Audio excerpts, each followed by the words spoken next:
Alright, we're looking at a Galaxy DX 929 here. This is a 2003 model. You can see the Starlight faceplate and everything works well on it. So we're going to turn this light back on here and try to get some more light in the shack. I just wanted to show that. It does look pretty good, I think. I think this radio, when it came out in the early 2000s, probably was the overall try to take business away from Cobra and Uniden with their 29, probably back then. I'm sure it was probably a 29 LTD Classic, which was the China made. I think the China Classic, the LTD Classic, was where they went to China with them. And as the years progressed, I think they got cheaper and cheaper with the LTD Classic. The 76 went to the 78. That's when Cobra, I think, parted ways with Uniden, and Cobra went to China, I think, for cost measures, cost cutting. So I think that LTD was probably the last, version of Cobra that actually was a Uniden made board in there. And then they went to China, and I think things progressively got worse as they went on. But some people still like those radios. Some of the newer ones, like the chrome one's a pretty sharp looking radio with that blue to black front and stuff. That's a pretty badass looking radio. But I think most guys would agree that the older Cobras that were from Uniden and stuff were better as far as how they were made and performance wise and stuff. So I think this one, although this is a China radio too, I think this one was made at that time to try to take business away, which most guys would prefer the look of this Galaxy any day over like a Cobra. Plus you had talk back, RF power. You can put a Roger beep if there's a spot on the board where you can just take an 8 volt to the little thing that says RB. And you have a Roger beep every time you unkey. You can put it on a switch too if you wanted, if you didn't want it on all the time. But so this radio had some stuff going for it that the Cobra at the time probably didn't.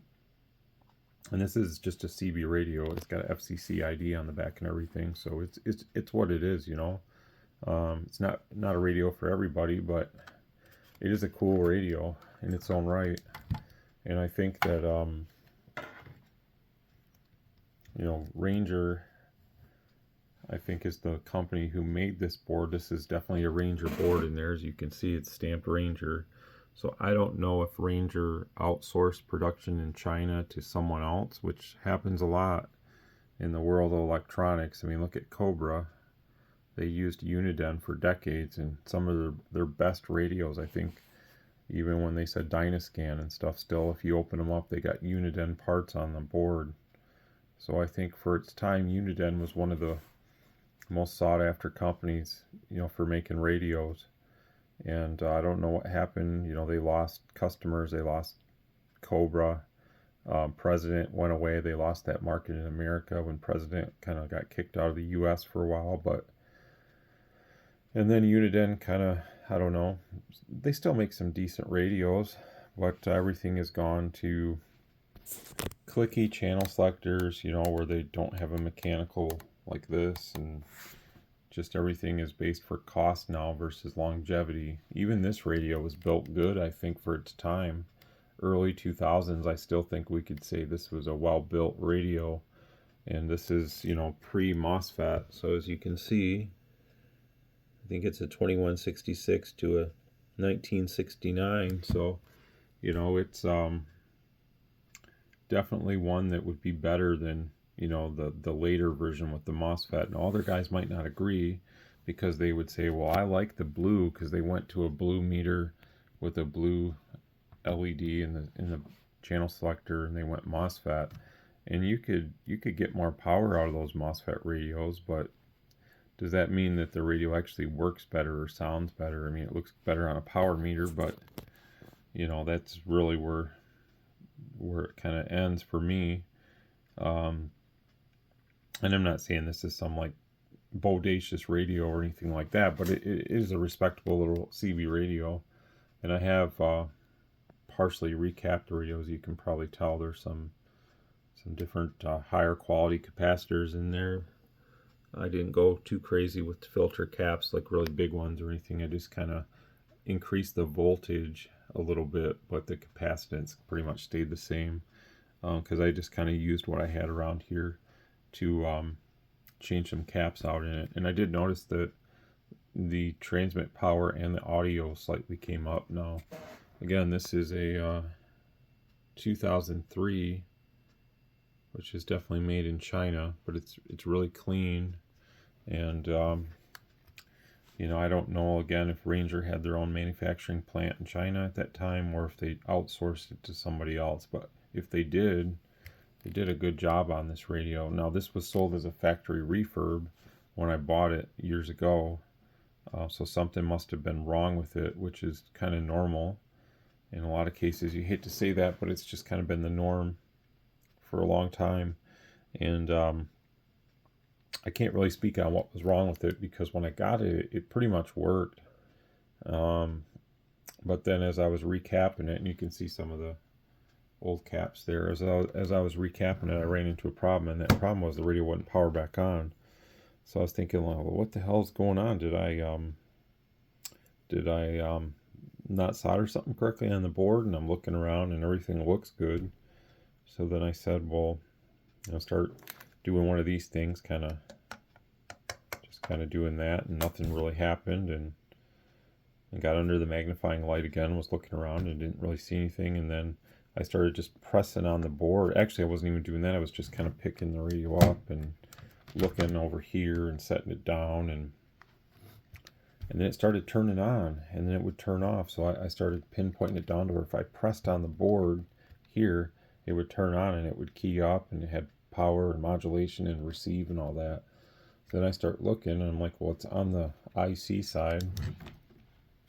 Well, if you look here, this pad has been destroyed on this regulator. So I don't know what it was hanging on to. It was hanging on by a thread, and probably from me lifting it up, turning it over time after time, doing the recap on it, that something kind of broke loose, I think is what happened. And this is just beyond repair here. It is right down to nothing. So I just took the dental pick and kind of scraped away at the track here, as you can see, the track, and got a little solder and tinned it up, and just took a resistor and cut a little piece of that off of it and just jumped it.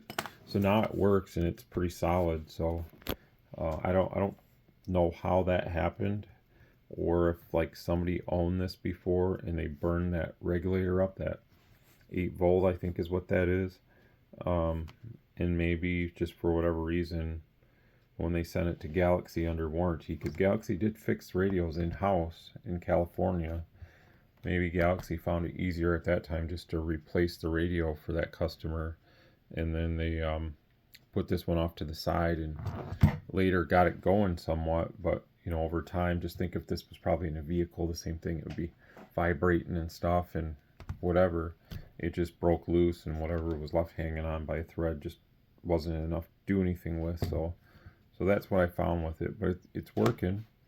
And I need to get I think 11 more capacitors I need to order. I like to order from these guys. This is for another radio project that I did a while back, because you know, but I always order extra because the capacitors are cheap, and I try to buy good quality ones, you know, name brand stuff. I don't know what brand this is, but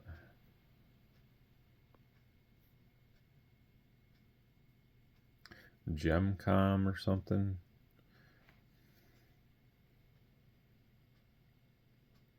Yeah, Gemcom. I don't know. I checked a lot of them. A lot of them were out of value and the capacitance by quite a bit. So again, the radio worked before, it stopped working during, now it works somewhat after. I mean, it works, but you know what I mean by somewhat after is that problem that I fixed. But you know, I got about 11 more unit or capacitors to swap out basically, and then this radio will be good to go. And I'm thinking, because I like the look of it and stuff, and it's got everything I could want on a regular CB, that I'll probably just end up putting this basic radio in the car, And for sideband, I'm just kind of giving up on sideband in the car. I don't really do enough talking to really warrant having a sideband radio in the car. So for me, it's like I'd rather just put my Yaesu out there. And if I'm going to do sideband, I'm not only going to limit myself to I'm not going to limit myself to just CB or 10 meter. I'm going to do the whole kit and caboodle from 40 up to 10. Actually, I think it'll go to 6 also. Yeah, the Yaesu antenna I have will go to 6 or whatever.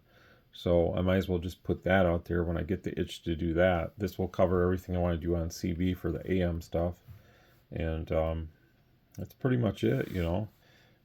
I'm just too limited with, you know, putting a 40 channel AM SSB CB out there. I don't just primarily want to talk on 10 meters. I'd rather have the ability to go on the other HF bands when I feel the need. And the Yaesu antenna I have is adjustable via the radio, so it just makes more sense for me as an operator to put something like that out there, which is more beneficial, and then just have something simple like this out there that I think is going to look really good. See that really big meter, and this will have some good Galaxy audio like they always did, and just kind of go with it. So yeah, I don't know, it's just a DX929, but you know, I'm sure there's a lot of these kind of radios just in somebody's junk pile.